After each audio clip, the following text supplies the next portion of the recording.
Hola, hola queridos amigos, lección número 9 de la escuela sabática y el título para esta semana es Pruebas, Tribulaciones y Listas. Ya sabes que podemos estar juntos a través de las redes sociales, podemos estar juntos también a través de este canal de YouTube donde te invito a que te suscribas si aún no lo has hecho, y en la descripción del video vas a encontrar el grupo de WhatsApp, vas a encontrar el grupo de Facebook también, así que no solo voy a compartir el video, sino voy a compartir con ustedes también el bosquejo en PDF para que ustedes lo puedan utilizar. ¿Está bien?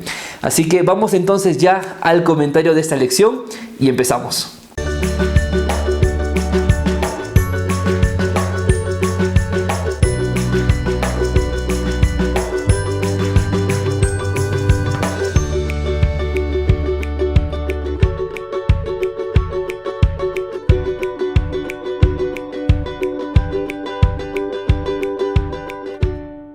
El propósito de la lección para esta semana es recordar que Dios es un Dios detallista y es un Dios dueño de la historia de este mundo. ¿Está bien? Así que lo que vamos a ver en esta semana, o lo que hemos visto, es prácticamente un resumen del libro de Esdras y el libro de Nehemías y momentos que el pueblo vivió y que necesitamos comprender para saber cómo Dios también guía la historia hoy en día. Quiero compartir contigo las 3 enseñanzas de la lección de esta semana. Número 1, vamos a ver el propósito de las listas que aparecen en Esdras y Nehemías. Número 2, las promesas de Dios que siempre se van a cumplir. Y número 3, la necesidad de humillarse a Dios.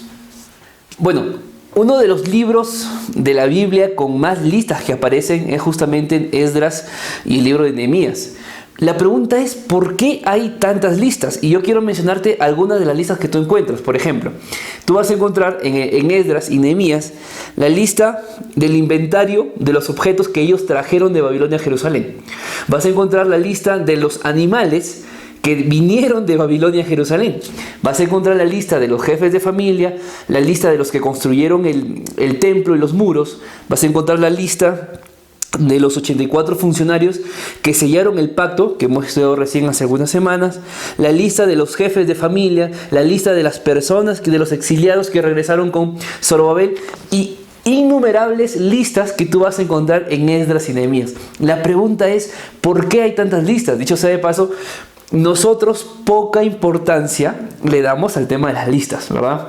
Sin embargo, amigos, ¿por qué es importante el tema de las listas? En primer lugar, porque tiene un propósito divino. ¿Y cuáles son esos propósitos divinos? ¿Qué es lo que Dios nos quiere mostrar a través de las listas que están allí en la Biblia? Número 1, nos quiere mostrar que Dios está al control del más mínimo detalle que pueda haber. Yo quiero que abras tu Biblia, que busques conmigo Mateo, capítulo 10, versículo 30. Vamos a leerlo. Pues bien, aún vuestros cabellos están todos contados. Así que no temáis, más valéis vosotros que muchos pajarillos. Mira, si la Biblia dice que hasta nuestros cabellos están contados, a que nuestra vida vale más que los pajarillos, es porque realmente Dios es un Dios de detalles. Y Dios, al inspirar a Esdras y al inspirar a Nehemías a que escribieran tremendas listas, es porque Dios nos quiere decir, mira, yo conozco el más mínimo detalle de tu vida. O sea, a Dios no se le va a pasar nada.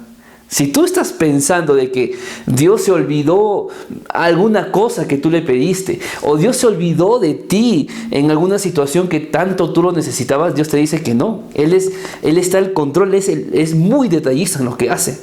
No solamente eso, ¿por qué están las listas? También porque nos quiere mostrar que Dios es el dueño de la historia. Uno puede atravesar diferentes cosas.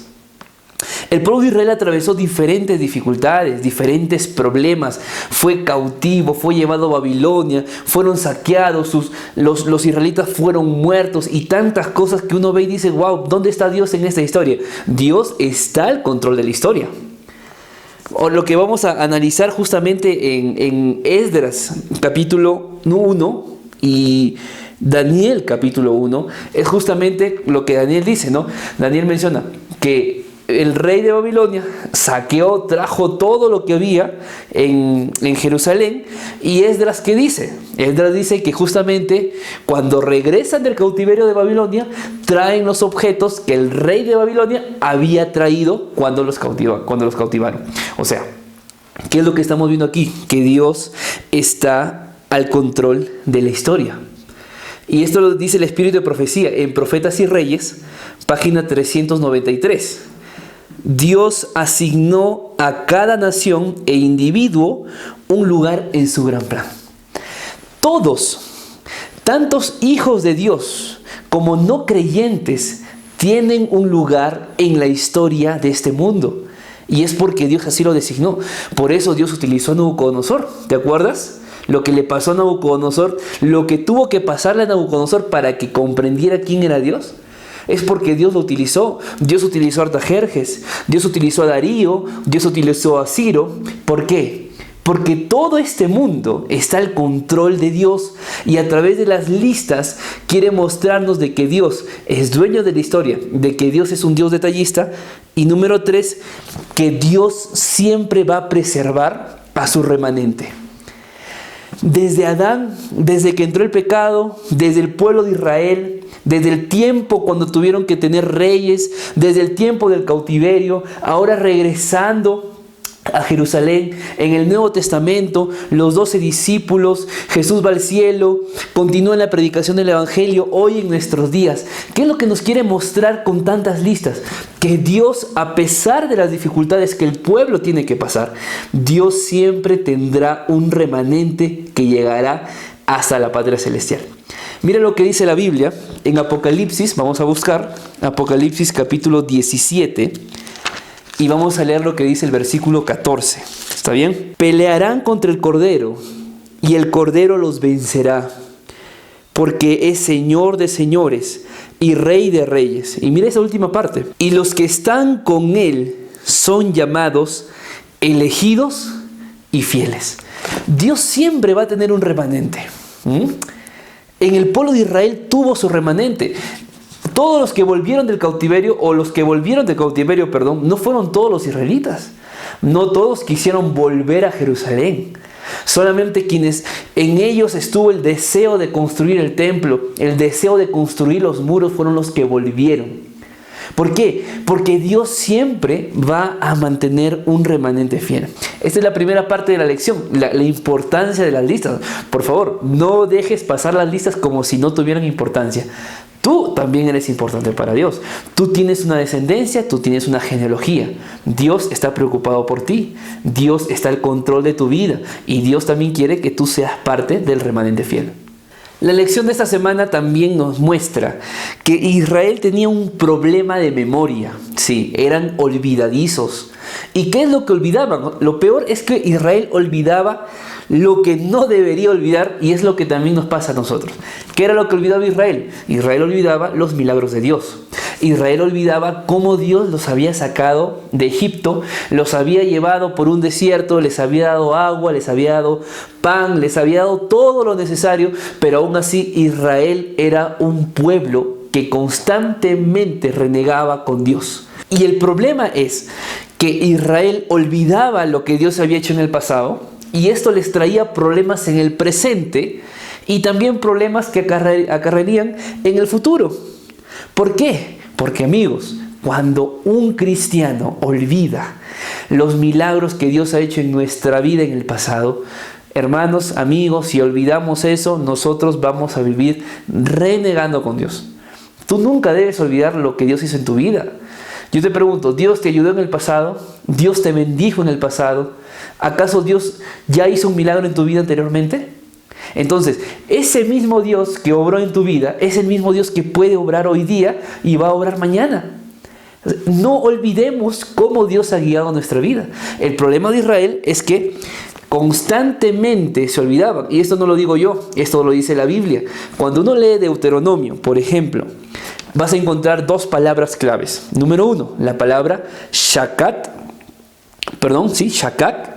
y la palabra sacar. ¿Ok? Shakak y sacar. ¿Qué es shakak? Shakak significa olvidar. Y sacar significa recordar. Interesante que en Deuteronomio vas a encontrar la palabra olvidar, o sea, shakak, 13 veces. ¿Por qué? Porque Israel era un pueblo que constantemente se olvidaba, ya te lo digo. Es más, cuando uno lee Éxodo 20 y habla del cuarto mandamiento, ¿qué es lo que dice? Acuérdate, o sea, no te olvides, recuerda, ¿ok? Y así como aparece 13 veces la palabra shakak, aparece 14 veces la palabra sacar. Perdón, 15 veces la palabra sacar. Vamos a leer un versículo. Este versículo está en Nehemías 4:14. Vamos a ver qué dice. Después miré, me levanté y dije a los nobles, a los oficiales y al resto del pueblo: no temáis delante de ellos. Y mira lo que dice esta parte: acordaos del Señor grande y temible. Yo te pregunto, ¿tú sabes quién es Dios en tu vida? ¿Recuerdas lo que Dios ha hecho en tu vida? ¿Recuerdas las bendiciones que tú has recibido de Él? Porque si te estás olvidando, si estás dejando de lado eso, quizá hoy tú puedes vivir resentido con Dios, resentido con la iglesia, que Dios no te escucha, que Dios ya se olvidó de ti y tantas cosas que podemos decir. Pero no es así. Por eso, y vuelvo a repetir, el mismo Dios que obró en el pasado es el mismo Dios que puede obrar ahora y en el futuro. Por eso la lección de esta semana habla de las promesas de Dios. ¿Y cuál fue una de las más grandes promesas que Dios dio a Israel? Cuando uno lee Deuteronomio capítulo 30, versículo 1 al 6, vamos a ver que Dios dijo así. Y Dios dijo, no, donde quiera que estén, yo los voy a volver a reunir. Donde quiera que se encuentren, los padres volverán a ver a sus hijos y los hijos van a volver a ver a sus padres. ¿Por qué? Porque Dios es un Dios de promesas, es un Dios que cumple lo que dice. Y yo pregunto, ¿acaso no pasó eso? ¿Acaso Dios no trajo nuevamente a su pueblo que estaba esparcido por diferentes partes del mundo? ¿No los trajo de nuevo a Jerusalén? Claro que los trajo. ¿Por qué? ¿Qué nos muestra eso? Nos muestra que Dios es un Dios que sí cumple sus promesas, pero también nos tiene que enseñar que las promesas de Dios se van a cumplir siempre y cuando nosotros aprendamos a vivir en obediencia a lo que Dios nos enseñó. Mira lo que dice, por ejemplo, Nehemías capítulo 7, versículo 73. Vamos a leer juntos. Y los sacerdotes, los levitas, los porteros, los cantores, los del pueblo, los sirvientes del templo y todo Israel, mira lo que dice, habitaron en sus ciudades. Y al llegar el mes séptimo, ya los hijos de Israel estaban en sus ciudades. ¡Qué lindo! Ya al llegar el mes séptimo, Dios había cumplido su promesa. Pero para que Dios cumpla su promesa, Israel tuvo que tomar la decisión de volver del cautiverio. Israel tuvo que tomar la decisión de dejar las comodidades, porque la Biblia dice, y el Espíritu de Profecía dice, que muchos no quisieron volver porque ya habían encontrado comodidad en esas naciones paganas. Entonces se sorprendieron cuando vieron que eran pocos levitas los que volvían. Se sorprendieron cuando en el segundo grupo vinieron muy pocas personas. ¿Por qué pasó eso? Porque Israel tenía que aprender a obedecer a Dios para que esas promesas se cumplan. Y eso fue lo que pasó. Nos damos cuenta entonces de que Dios sí es un Dios de promesas. Nunca dudes de las promesas del Señor. Esas promesas van a llegar, pero tienes que aprender a ser paciente. Y más que paciente, tienes que aprender a ser obediente a Dios. ¿Está bien? Entonces, lo que pasó fue que Israel decidieron aferrarse a las promesas, aún en medio de las dificultades que tendría que pasar. Las promesas de Dios, amigos queridos, las promesas que Dios tiene para tu vida. No, muchas veces el transitar a esas promesas no va a ser fácil. Vas a enfrentarte con desafíos. Quizá hoy tú estás luchando. Quizá hoy tú estás enfrentando momentos difíciles en tu trabajo, con tu familia, con tu esposo, con tu esposa, con tus hijos, con los hermanos de la iglesia. Y a veces parece que lo que Dios tiene para tu vida es casi inalcanzable por todo lo que tengas que atravesar. Sin embargo, recuerda que las promesas de Dios son promesas fieles y las promesas se van a cumplir aun cuando sea necesario atravesar por un valle de dificultad. Una vez que ya hemos comprendido lo que es el propósito de las listas que están allí en Esdras y Nehemías y también la importancia de obedecer para recibir las promesas de Dios, tenemos que tener en cuenta que el cristiano debe tomar una actitud de humildad ante Dios. Una actitud arrogante, una actitud egoísta, una actitud de autosuficiencia. Es una actitud que no va a permitir que el Espíritu Santo trabaje en mi corazón. Por eso vamos a ver en el libro de Esdras, yo quiero que vayas a tu Biblia y busques Esdras, capítulo 8, versículo 21. Vamos a ver que cuando Esdras está de regreso del cautiverio y viene acompañado de las personas, hay algo interesante y una actitud que Esdras toma, que es importante que nosotros la tengamos también en nuestra vida. Mira lo que dice Esdras 8:21. Allí junto al río Ahava proclamé un ayuno para humillarnos delante de nuestro Dios y solicitar de Él un buen viaje para nosotros, para nuestros niños y para nuestros bienes. Qué interesante.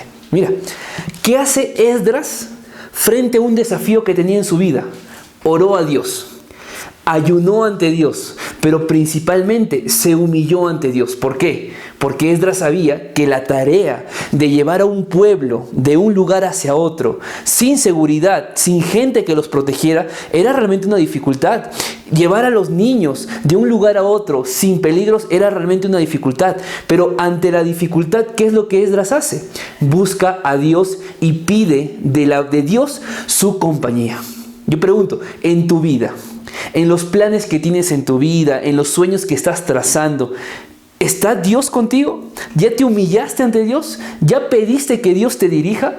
Porque lo que hace Esdras es el inicio de una vida de éxito que Israel comienza a tener.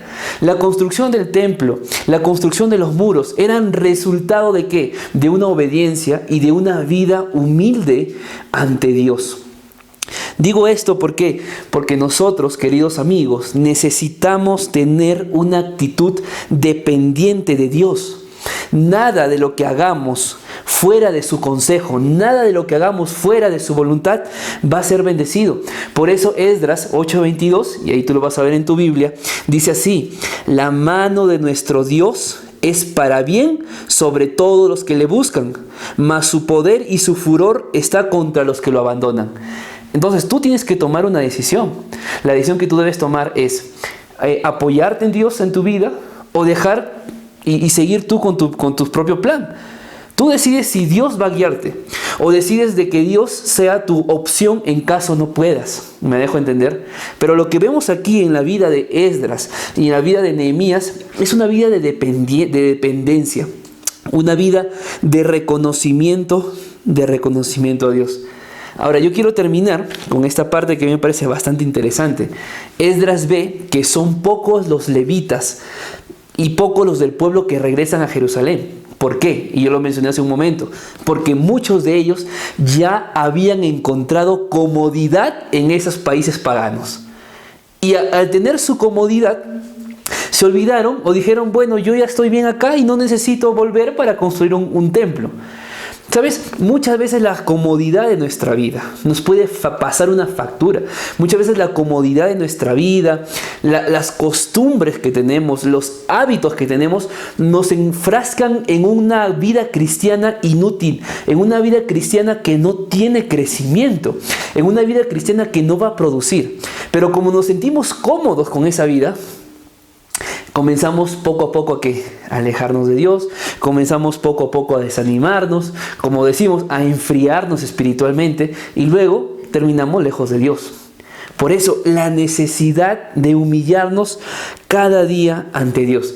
Mira lo que dice esta cita del Espíritu y Profecía, que está en Testimonios para la Iglesia, tomo 7, página 42. Nuestros obreros no están comunicando el mensaje como deberían. Nuestros dirigentes no han despertado a la tarea que deben realizar. ¿Por qué no hemos despertado? ¿Por qué seguimos durmiendo espiritualmente? Porque estamos cómodos, porque no queremos salir de la comodidad. Pero esa comodidad, hermanos queridos, tarde o temprano, va a terminar destruyendo nuestra vida espiritual. Entonces, en resumen, ¿Qué es lo que hemos visto en la lección de esta semana? Número 1, el propósito de las listas. Nos recuerda que Dios está controlando la historia de este mundo, que Dios tiene propósitos exactos para tu vida. No dudes de Dios, confía en las promesas del Señor, pero aprende a obedecer para que esas promesas lleguen a tu vida. Recuerda, Dios está dispuesto a darte su gracia. Si tú decides humillarte ante Dios, ten por seguro que Dios estará allí para escucharte y para abrazarte. Si de pronto hay alguien que está viendo este video y en su vida falló, en su vida cometió un pecado, en su vida hizo algo malo, se siente inútil, se siente vacío y cree que Dios ya no está de su lado, mira lo que dice esta cita del Espíritu de Profecía. Busca a Dios. Póstrate ante Él. Dios no te ha desechado. Él está a la diestra del Padre para poder perdonarte. Así que ya sabes, si Dios es con nosotros, ¿quién contra nosotros? Que Dios te bendiga.